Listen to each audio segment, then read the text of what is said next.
A Montanha Mágica, leitura. Estamos no capítulo intitulado Satã.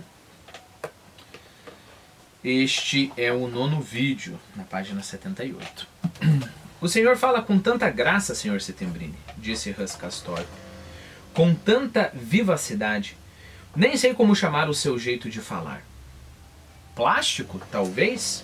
Respondeu o italiano, abanando-se com o lenço, apesar da temperatura bastante fresca.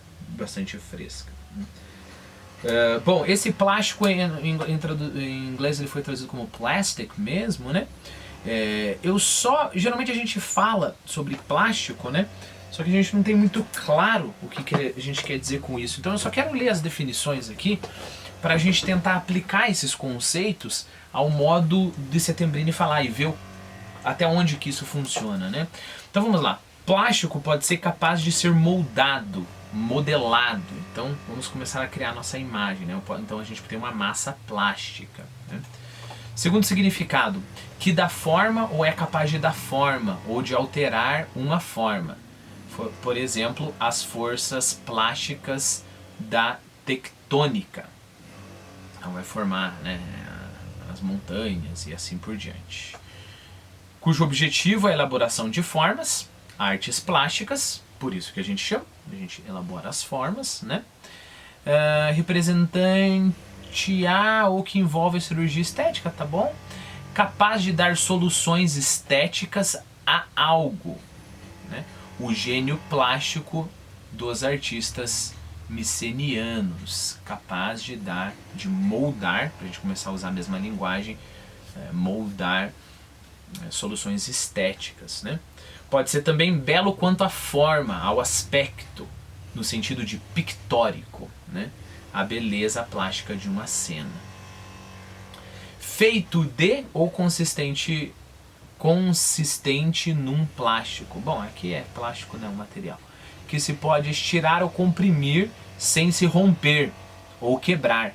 Capaz de ser, até certo ponto, deformado em qualquer direção sem se romper. Elástico, flexível, maleável, né? E aí, por extensão, pode ser artificial, um sorriso plástico, né? Então vamos ter em mente essa maleabilidade, né? Esse domínio, um certo tipo de fluidez, né? Plástica. Gosmenta não seria uma boa palavra, né? Mas plástico nesse sentido, né? Plástico talvez, respondeu o italiano, abanando-se com o lenço, apesar da temperatura bastante fresca. Esta deve ser a palavra que o senhor procura. Quer dizer que eu falo de um modo plástico. Mas que é isso? Exclamou. O que é que estou vendo? Ali deambulam os nossos juízes do inferno. Que visão! Lembre-se que deambular é andar à toa, né? É passear. O que estou vendo? Ali deambulam os nossos juízes do inferno. Que visão! Os 3 já haviam dobrado a curva do caminho. Isso se devia aos discursos de Settembrini, ao declive da rua, ou teriam se afastado do sanatório menos que parecera a Hans Castorp? Pois todo o caminho que trilhamos pela primeira vez é muito mais longo que o caminho quando já o conhecemos. Essa é uma verdade geral, né? Faça essa experiência um dia, né?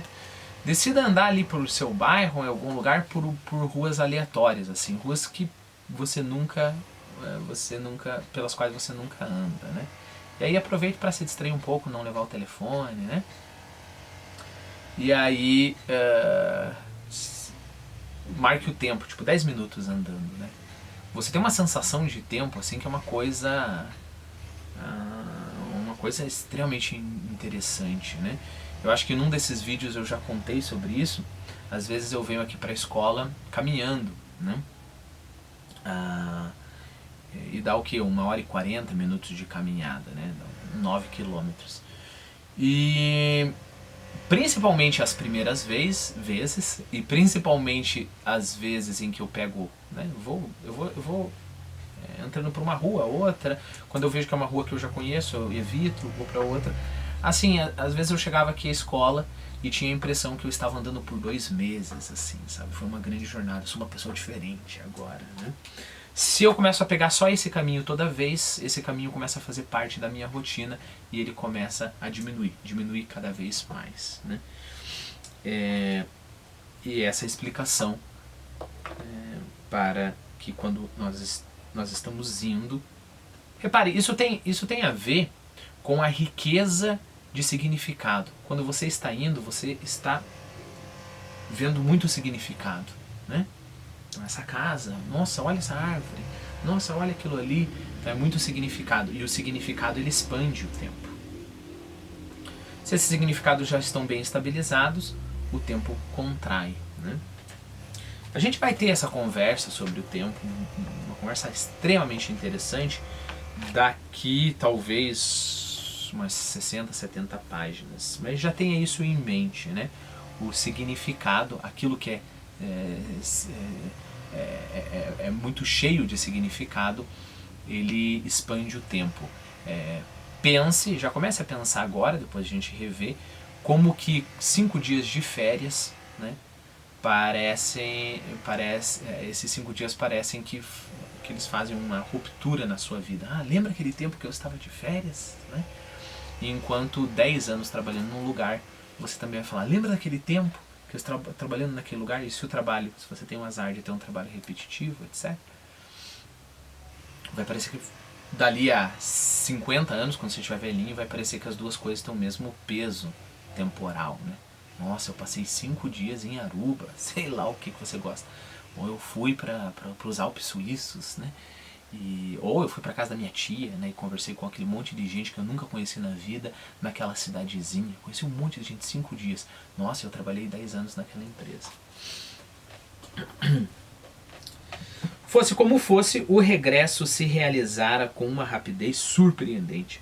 Settembrini tinha razão. Eram os 2 médicos que caminhavam pelo largo que se estendia atrás do sanatório. O Dr. Berens à frente, com o jaleco branco e a nuca saliente, agitando os braços como se fossem remos.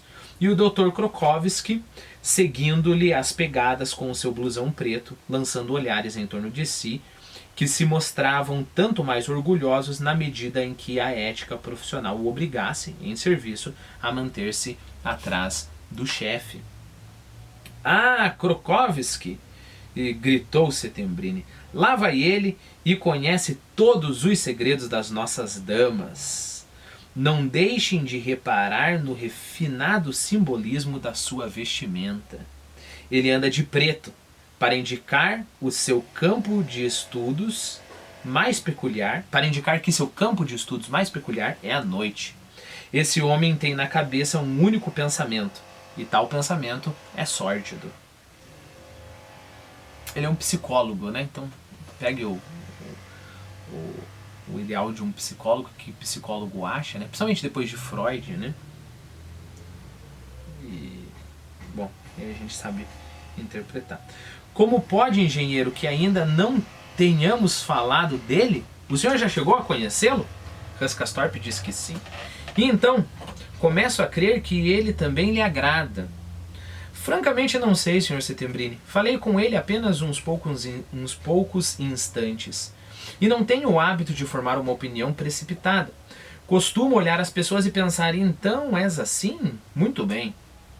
Isso é apatia, respondeu o italiano. Por que não julgar? Julgue sim. É para esse fim que a natureza lhe deu 2 olhos e o discernimento.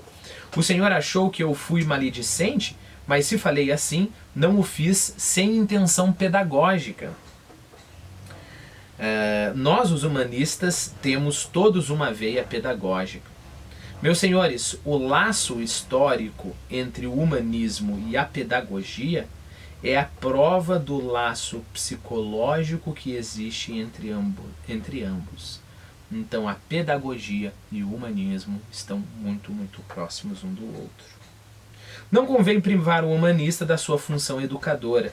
Não se lhe pode arrebatar essa função, porque somente ele guarda a tradição, somente o humanista guarda a tradição, só que não é qualquer tradição, é a tradição da dignidade e beleza do humano, né?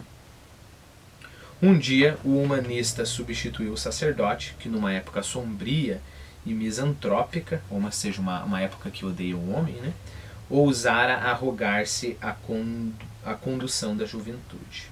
Desde então, senhores, não surgiu qualquer tipo novo de educador. O ginásio humanista, talvez o engenheiro me chame de reacionário, mas por princípio, in abstracto, queira compreender-me bem, do ginásio humanista eu continuo adepto. Ainda no elevador continuou desenvolvendo o tema, e não se calou senão no segundo andar quando os primos saíram. Ele seguiu até o terceiro, onde, como contou Joaquim, ocupava um quartinho que dava para os fundos do sanatório. Então não tem muito dinheiro? Perguntou Hans Castorp, que acompanhou Joaquim.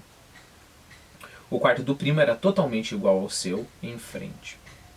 Não, disse Joaquim. Ao que parece, não. Ou pelo menos só o que é necessário para pagar a pensão. Seu pai já era literato, sabe? E se não me engano, também o avô. Bem, então é isso, disse Hans Castorp. E ele está seriamente doente? Ao que eu saiba, não corre perigo, mas a doença é persistente e sempre reincide. Ele já sofreu disso faz muito, ele já sofre disso faz muitos anos. Partiu uma vez ou outra, mas logo teve de se internar de novo. Pobre coitado, logo ele que tanto louva o trabalho, e é tão loquaz, mesmo com tudo isso, e salta de um assunto ao outro com tanta facilidade, isso o Husky está falando, né? Com tanta facilidade. Com a pequena, ele foi bastante atrevido, fiquei até incomodado por um momento. Mas o que disse depois sobre a dignidade humana foi mesmo notável. Tive a impressão de estar ouvindo um discurso solene. Você o encontra muitas vezes?